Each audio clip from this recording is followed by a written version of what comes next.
Hi, I'm Bill McLoughlin, Editorial Director for BridgeTower Media's Home Furnishings Division. Our team is here on site. We've been working the market, finding out all of the things that are going on. We're just going to kind of give you a little rundown on what each of our editors is seeing, and we're going to start right over here on my right with Sheila Long O'Mara, who's been covering the bedding beat. Sheila, bedding has been a very active category. Vegas is key for the bedding business. What are you seeing? So interesting. Retail has slowed down. We all know that. We're hearing that across the board. And so what I'm seeing is there are manufacturers who are taking a look at the value-based product lineup. So $3.99, $7.99, filling in a void to help their retailers really promote. And the other thing is there's a bigger push towards sustainability, more eco-friendly, but also looking at the circularity of products and where we're headed to keep mattresses out of landfills. So when you say circularity, you don't mean round beds? Do not mean round beds. Okay. Product circularity, no round beds, making it so that the mattresses, when they meet the end of their lifespan, they don't sit in a landfill. Instead, they're broken down and the components are reused for another purpose. So Allison Zisco, our editor-in-chief of Home Accents Today, style, fashion, all the things that are going on in the latest, greatest. Tell us what's going on.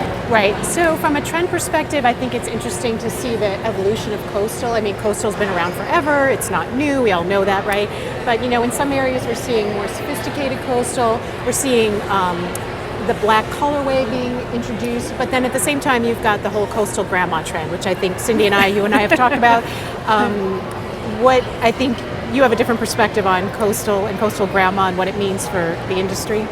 Yeah, I think one of the things we've been noting is that consumers are really looking to have this warm hug represented in their home furnishings, and so for some that means the coastal grandmother trend. For others, I think it's really a return to more traditional.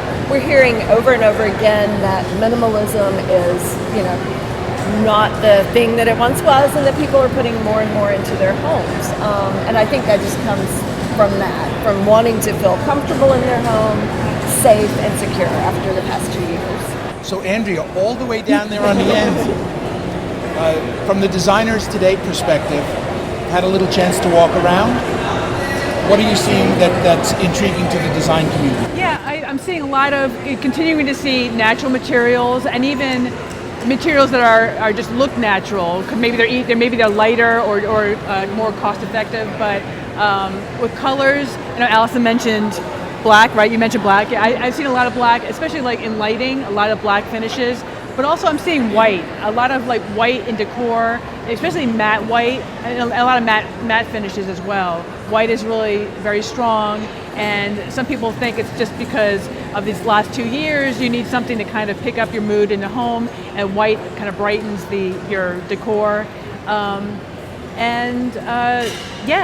trying to think what else. I mean, interior designers want to know what they can get right away, and so there are companies that are also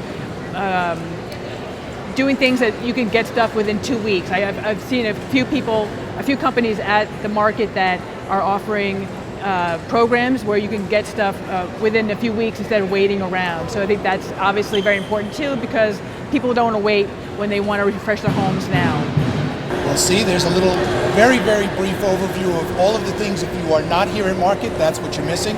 The other conversation that we're hearing a lot about is what's the inventory situation, right? As you know, we were very, very short of product, and now everyone's kind of caught up, and so people are working through inventory, trying to get back to a situation where demand and supply align, and I think we're going to continue to wrestle with that through the end of the year.